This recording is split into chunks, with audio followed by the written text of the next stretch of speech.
Yo, what's up everyone on Robbie's channel? How you guys doing?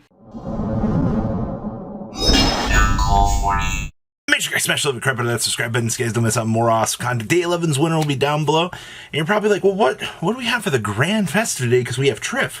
So actually, for today's giveaway, we have, Trif's Pendulum playmat. You guys might recognize that. And I went all out here. We have a lot of Dorme cord sleeves for you guys to go with that for the final giveaway for you guys for this. We'll probably continue these giveaways throughout the holidays here as we head on into the new year here, but one of you is walking me with this. Leave a comment down below so you guys get in, and make sure you guys are subscribed to Trif freaking Gaming for being here and helping with this. And let's go pass it on over to Trif for Pendulums. Today's video, I'm going to be showing you guys the best way to combo with Pendulum, and it's just the best deck, baby. Let's go. It's the best deck that abuses Artifact, Scythe, and DPE in the game, and honestly, it's not even close. So if you guys love this type of video, make sure to smash the subscribe button for Robbie. Go check out my channel, which will probably be linked below. And let's get started. I'm going to show you guys the best combo tutorial right now if you're playing Pendulum. Let's go. So this first combo tutorial I'm going to be showing you guys it's just a very basic hand. This is no pen call, no nothing. I'll be showing you guys the combo tutorial first and every way to get there. And then I'll be showing you guys the deck list. But make sure you watch the combo tutorial first, because I said so. So let's get started. One thing you want to know is Duelist Alliance should never search for pen call. We built this deck to play around Droll. Endymion dies to Droll, Pendulum Magician does not die to Droll. We build it in a way that it does not lose to Droll. So if you look at this hand, the first thing you think, oh, Duelist Alliance, I'm going to get pen call. No.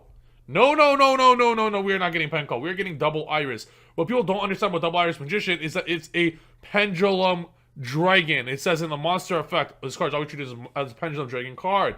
Hence, Duelist Alliance can search for double iris despite not having pendulum in its official name, because it's always treated as a pendulum card. So what we're going to do is you always want to set up, if you don't have the 3 cards, you always need to set up in priority sequence depending on your hand. This is not a 5-card combo, this is a 3-card combo, which you can do with any single hand, doesn't matter. Like, you don't need specific cards, you just do it with any cards you want. So it's actually a 1-card combo, it actually is. But I'm going to show you guys how you can do it with any cards, regardless of any hand you have. Well, you always want to set up, you always want to make sure you have Oath Dragon, and you always want to make sure you have Harmonizing. Once you have Harmonizing, the next card you want to ensure you have is Double Iris in scale and Oath Dragon in scale. So we're going to do that exactly with Wisdom Mind to bring out Oath Dragon. And then what we're going to do here is we're going to Pendulum Summon. You never want to Pendulum Summon more than 5. Harmonizing effect will bring out Oath Dragon, which is 4.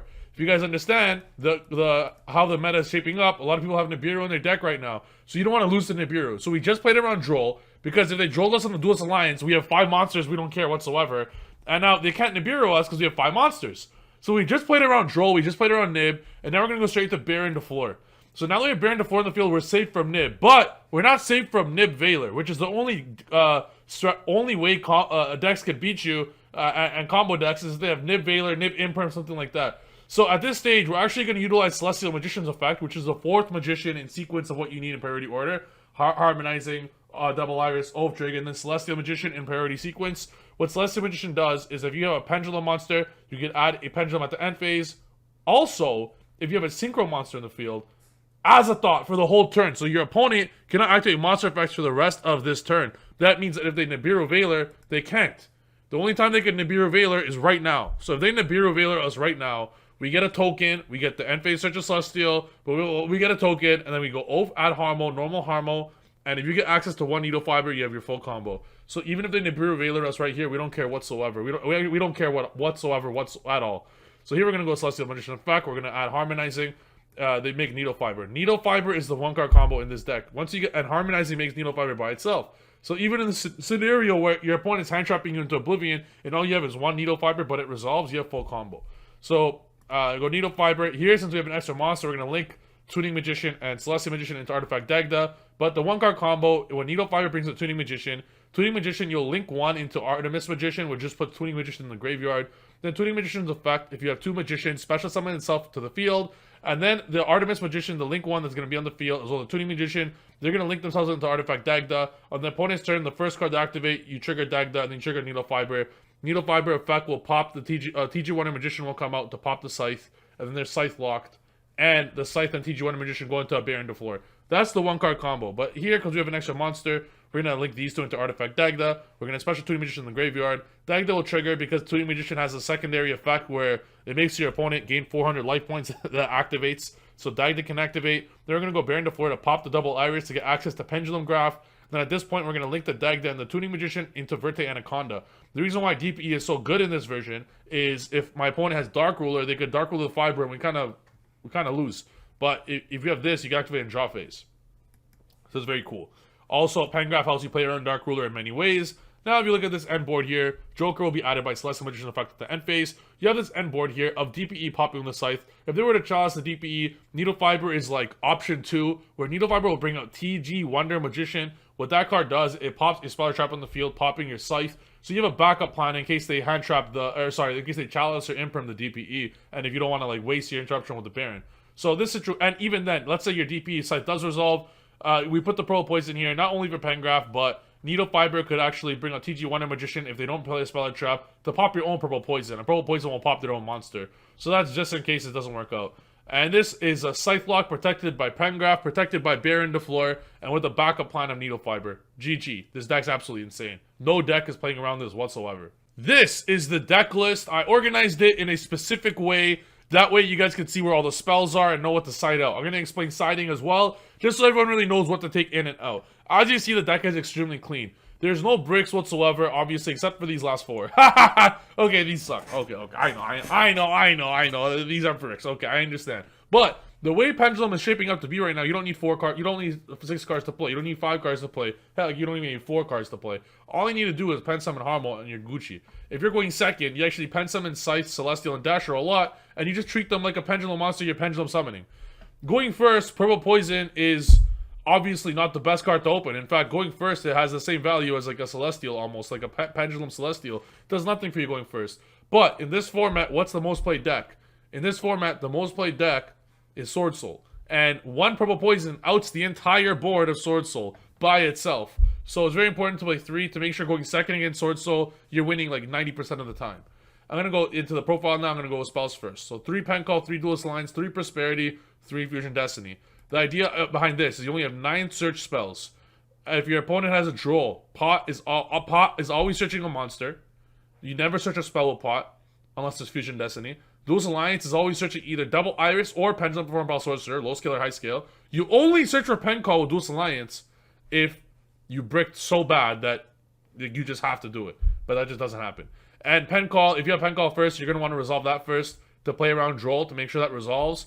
And every hand plays around Ash, every hand plays around Nib. We built this to play around hand traps very, very well. Also plays around Droplet as well because of the Pengraph, where you could actually send your own Scythe with effective Pengraph, and Droplet. Scythe will no longer be on the field, so Droplets will just fizzle. The Magicians we play are Triple Wisdom, Triple Oath, Triple Double Iris. We want those in the scale. These are the low scales on this side, in the middle, and the high scales are on this side. We got Triple Wisdom, Triple Oath, Triple Iris, Triple Poison, Triple Harmo, Triple Celestial. Celestial is so broken. Celestial, you don't just play it for the fact that it adds a pendulum at the end phase. You play it for the simple fact that it stops Nibiru Veiler, which is like the only combination of cards that will make you lose.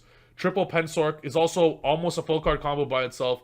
If Sork pops a double Iris, you're going to probably have some random monster in the field. Sork and a random monster go Dagda. Then the Joker that you get, when Dagda's in the field, you normal the Joker after that, triggering the Dagda. And then the Joker and the Dagda that you make with Sork goes into Verte. So you have the full combo basically with just Pensork. And they're all level 4s. And they're all really, really good. All you need is 1 Tuning Magician. If you were to hard draw it, you just forego Needle Fiber. You don't play with Needle Fiber. Because at the end of the day, it's not that required. You don't want to play extra bricks. And I wouldn't consider Tuning Magician a brick. It is an extender. But if you draw Tuning Magician in conjunction with like Celestial and Scythe, now you have 3 non-pendulums. So the deck has 5 non-pendulums, but only 4 of the non-pendulums are bricks. And that's fine. That's totally fine. Going second, Scythe, Celestial Dash, you just pen summon them, and they're offensive. You could pen call them if you really want to. Sometimes you keep the Celestial Dasher in hand because your Fusion Destiny won't be live if you do, but sometimes you just don't. You could forego Fusion Destiny sometimes. Side deck, very, very, very powerful side deck. The first 9, I don't need to explain, they're just insane in pen decks. And we're playing Callby and Triple Cosmic simply because it stops Artifact Scythe in the PK matchup. You activate one of these 4 in the PK matchup, you auto win. And then you have these 5 as back row. This is the extra deck, Artemis Magician, absolutely mandatory for the 1-card combo Tuning Magician and Needle Fiber that I mentioned. Needle Fiber, Dagda, Verte, Celine, Appaloosa, access code. DPE. TG Wonder Magician is the synchro that I talked about with Needle Fiber, where Needle Fiber will bring it out on the opponent's turn to pop your Scythe, and then two of them go into Baron to floor. In the scenario where you don't get access to Oath and Harmo. Time Star, very important. Baguska, probably the most important card in this whole extra deck, because going second, everything's level 4. So the strategy going second to clear boards is you literally just go Baguska, and then with the random tuner in the field, just like, because most of the negates this format are all monsters. Against Bird, against Sword Soul, they're all monsters that are not links. So you just go into Baguska once you bait out every card that could stop Baguska, and then you just go Needle Fiber, Selene, Access Code, and then you out the entire field. And then once the entire field is outed, because Needle Fiber brings out a Tuning Magician can then bring out Special Summon itself one more time, and that Tuning Magician can go into with the Baguska can go into Verte. The Verte brings out DPE, and then you have Lethal on board of 8,300 damage, and you get another pop from DPE. So you get 3 pops, and they can't activate anything, and then you attack with DPE and Access Code. It's actually an insane combo, I thought of. Tornado, Dweller, and Zeus. That is the deck. I hope you guys enjoy it. Big shout out to Robbie for having me on the channel. I think this deck is absolutely broken. I think it's insane. You really only lose to yourself. If you play perfect, you actually never lose. You really never lose. Or like weird scenarios where you draw both Celestial and Dasher. But like I said, this deck does not need... If you open one of these 4, it doesn't matter. You play freely. But if you open 2 of these 4, that's when it gets a little rough. Hope you guys enjoyed the video. Make sure to smash the subscribe button for Robbie. Make sure to smash the like button. And if you guys like this style of content, go check out my channel down below. I do vlogs almost every single day. And basically, I take this to locals and I clap people up with it. Hope you guys have a good day. See you guys in the next video. Peace.